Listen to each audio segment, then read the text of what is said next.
Welcome, and thank you for joining us for this deep dive. Glad to be here. Yeah, if you're, prepping for a major briefing or trying to make sense of these incredibly volatile global markets right now, or just insanely curious about the domino effects of modern geopolitics, you are in exactly the right place. We've got some incredibly dense, but really vital material to cover today We really do. because we're looking at how a localized conflict can just instantly rewrite the strategic math on the exact opposite side of the planet. Right. And the roadmap we're using to navigate all of this it's a highly detailed geopolitical assessment from the Global Review. Authored by Dr. Friednoven. Exactly, Dr. Novin.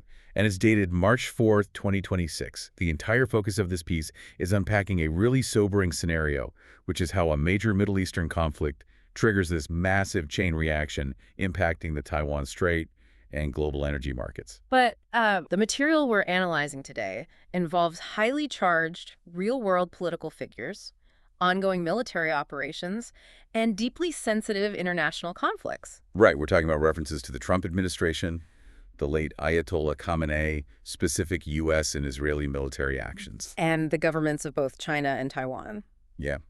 Because of how sensitive and immediate these topics are, we have to explicitly state that we are strictly impartial in this deep dive. Strictly impartial. We aren't taking sides. We're not endorsing any political or military viewpoints, left-wing, right-wing, or otherwise. Not at all. Our only goal today is to impartially convey the analytical ideas, the probability models, and the specific scenarios contained within Dr. Novin's original source material. Just breaking down the mechanics of the argument, Yeah. nothing more. Exactly. So with that established, the scene this assessment sets is intense. We're looking at late February 2026. Right.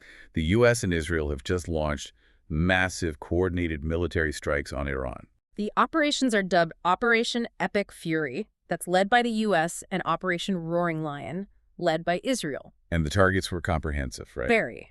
Iranian leadership, military infrastructure, nuclear facilities.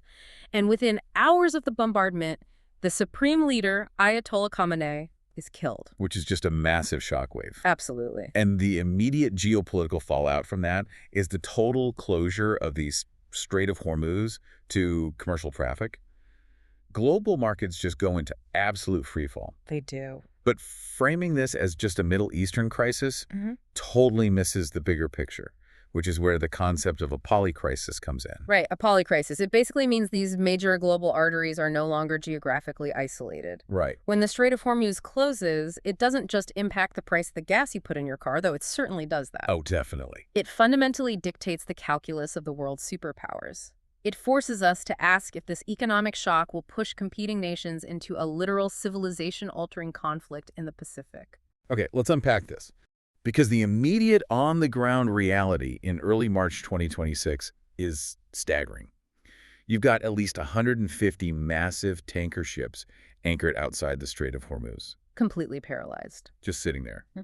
Major global shipping titans, Maersk, MSC, Hapag-Lloyd, they've entirely suspended transits. The world's energy artery is effectively severed. Yeah. And the conventional wisdom you hear everywhere is that a militarily distracted United States gives China a perfect strategic window to make a move on Taiwan. What's fascinating here is how the data completely contradicts that conventional wisdom. It really flips it on its head. It does. The analysis introduces a dynamic called the Hormuz vice. The Hormuz vice. Right. Beijing might theoretically benefit from American aircraft carriers being tied up in the Persian Gulf, but China is simultaneously the single largest beneficiary of a functioning Strait of Hormuz. Right, because of their energy needs. Exactly. They rely on that specific choke point for 40 to 45% of their total crude oil imports. Plus their natural gas reliance. They pull about 30% of their liquefied natural gas, primarily from Qatar, straight through that corridor. Yes. If the strait is closed, Qatar's production is just trapped. So Beijing faces a dual-front energy crisis. Crude oil for transport and LNG for industrial production and winter heating both just drop off a cliff. Which brings us to a really critical concept from the text, the endurance asymmetry. I found this part fascinating. Because China isn't caught completely flat-footed here. They've spent over a decade quietly building up a massive strategic petroleum reserve. Right. And as of this March timeline, they're sitting on a roughly 40 to 45 million barrels of oil in floating commercial storage alone. meaning they can actually outlast a regional rival. Exactly. If you look at Japan, their LNG reserves only give them a 2 to 4 week runway under normal demand. 2 to 4 weeks, that's nothing. It's terrifying if you're in Tokyo, but China's stockpile gives them a buffer of several months, so they can absorb the initial shockwave way better than Tokyo or Taipei. But that endurance has a hard ceiling, doesn't it? It absolutely does. The modeling suggests that if crude oil stays elevated specifically above $130 a barrel for a prolonged period, it starts tearing apart China's industrial base. Wow.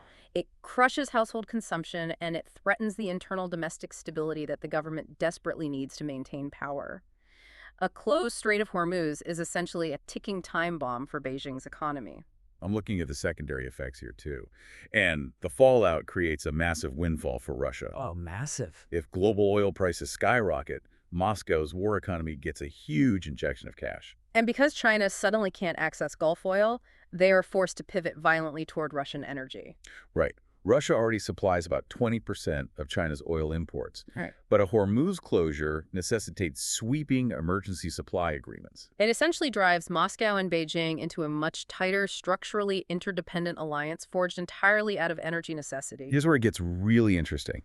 The assessment doesn't just guess how China might exploit this chaos regarding Taiwan. No, it relies on heavy data. Yeah, it uses Bayesian probability models to rank the likelihood of different military actions based on current data, and it completely debunks the Hollywood nightmare scenario. The full-scale invasion. Exactly. A full-scale amphibious invasion of Taiwan gets the absolute lowest probability score in the model, just 0.08. People just assume D-Day in the Pacific is imminent, but the logistical reality is totally different. An amphibious invasion across the Taiwan Strait is arguably the most complex military maneuver ever conceived. Yeah.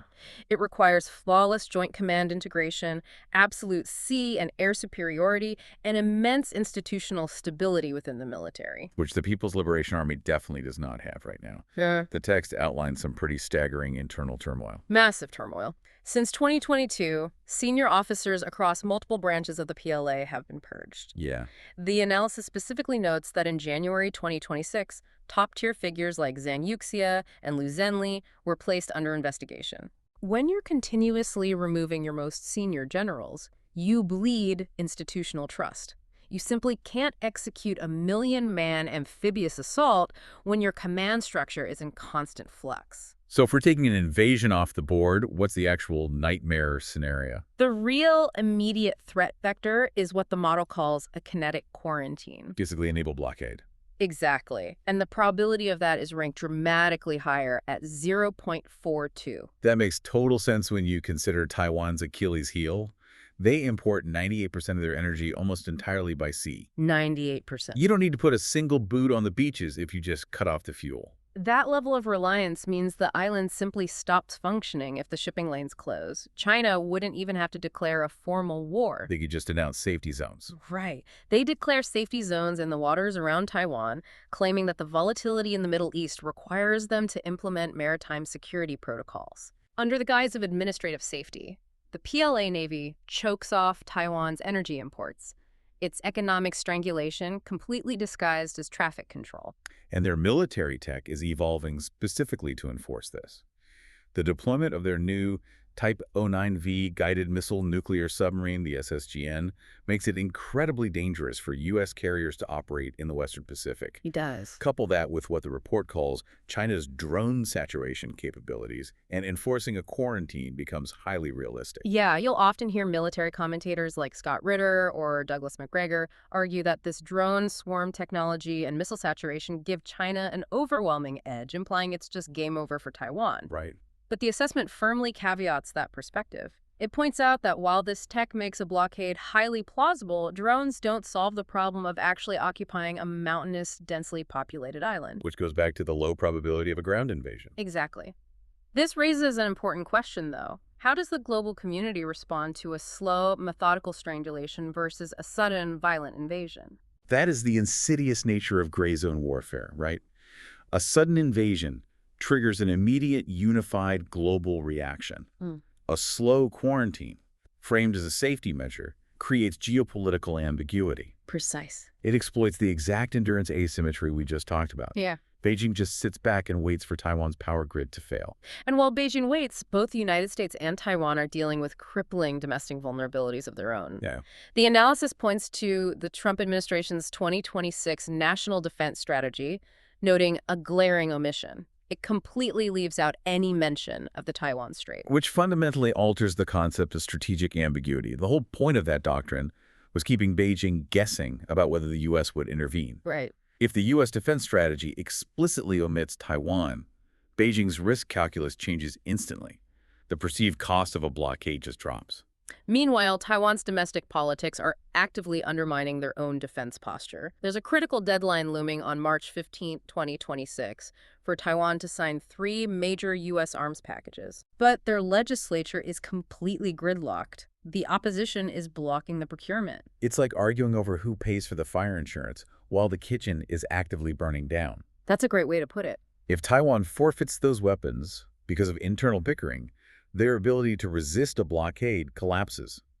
The Bayesian model estimates that without Allied intervention and those specific weapons, Taiwan's probability of successfully resisting a blockade past 60 days drops to just 0.22. They literally won't have the ammunition depth to survive. Wow. If we connect this to the bigger picture, the anxiety isn't just limited to Taipei and Washington.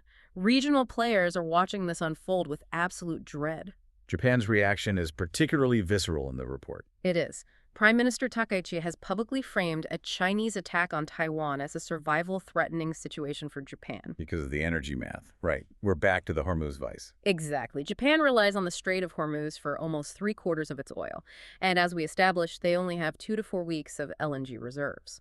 If China initiates a quarantine around Taiwan while the Middle East is locked down, Japan's industrial economy and domestic heating aren't just stressed, they're on a literal ticking clock toward collapse. And then you have Australia trying to manage the fallout down south. Canberra is being forced to step into this massive logistical backfill role. With the U.S. 7th Fleet heavily distracted managing the fallout in the Middle East, Australia has to coordinate patrols in the South China Sea to prevent a security vacuum. While they're already absorbing the cascading economic costs of these disrupted supply chains. Exactly. So what does this all mean?